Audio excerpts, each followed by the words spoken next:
Assalamualaikum warahmatullahi wabarakatuh. Di sini saya akan menjawab tugas ujian tengah semester mata kuliah Ekonomi Produksi Pertanian C, yaitu model FPCP Stochastic Frontier, yang dimana perkenalkan, nama saya Nadile Dulansari, NIM 132.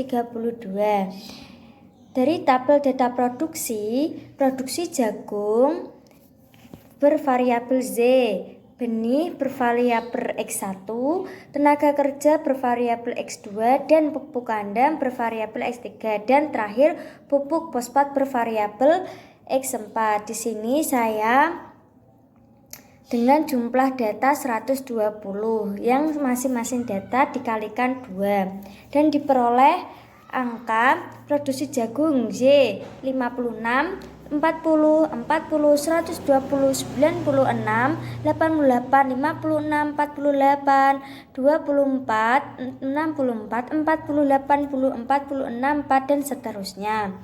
Di sini saya akan memasukkannya ke dalam aplikasi Frontier, yang dimana menjadi data sebagai berikut. Interpretasinya: 1. Mengetahui nilai signifikan. LR-testnya berjumlah 0,3976090E plus 01 sama dengan 0,3976 dikali 100 sama dengan 39,7. Jumlah sampelnya yaitu 120, number of restrictionnya yaitu 12, dan nilai kode plumnya adalah 5,13, yang dimana HO sama dengan tidak terdapat kasus yang inefisiensi. H1 terdapat kasus yang inefisiensi. Dari jumlah data yang sudah di Frontier, yaitu nilai R-test berjumlah 39,7, yang dimana lebih besar dari nilai kode plumnya yaitu 5,13. Jadi artinya bahwa diterima hipotesa H0 dan ditolaknya H1, atau bisa disebutkan di daerah penelitian atau di kasus efisiensinya. 2. Mengetahui presentasi error karena efisiensi teknis. T hitung gamanya sama dengan 0,581647224 E plus 0,01 sama dengan 419984,744.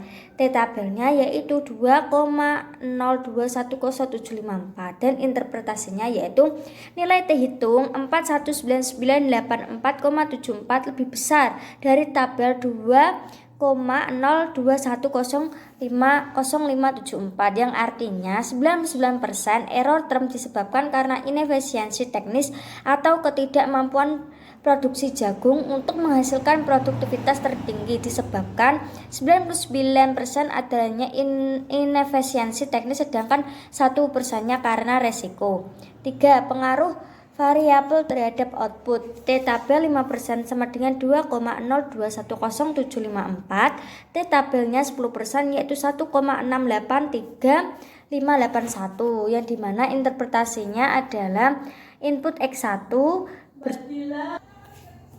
interpretasinya yaitu input X1 sama dengan 0,803310599 E min 01 atau 80,3 lebih besar dari T tabel. Artinya input X1 berpengaruh terhadap peningkatan dan penurunan produksi jagung. Jika X1 dinaikkan sebesar 1%, maka output akan meningkat sebesar 4,015%.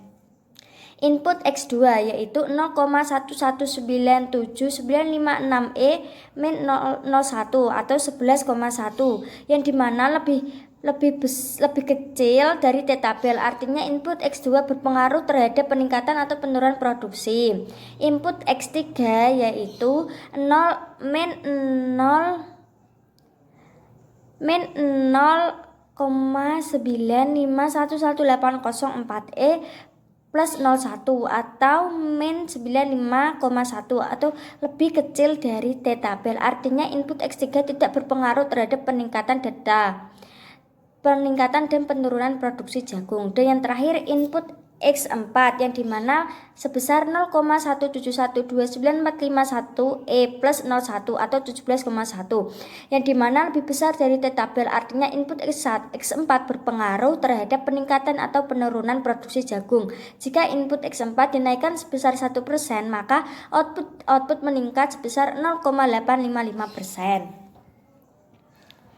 Untuk mengetahui tingkat efisiensi, nilai tingkat efisiensi teknis lebih besar dari 0,5. Dari jumlah 120 data yang saya peroleh, 99% kebanyakan produksi jagung tidak melakukan kegiatan produksi secara efisien dan 1%-nya yaitu secara efisien.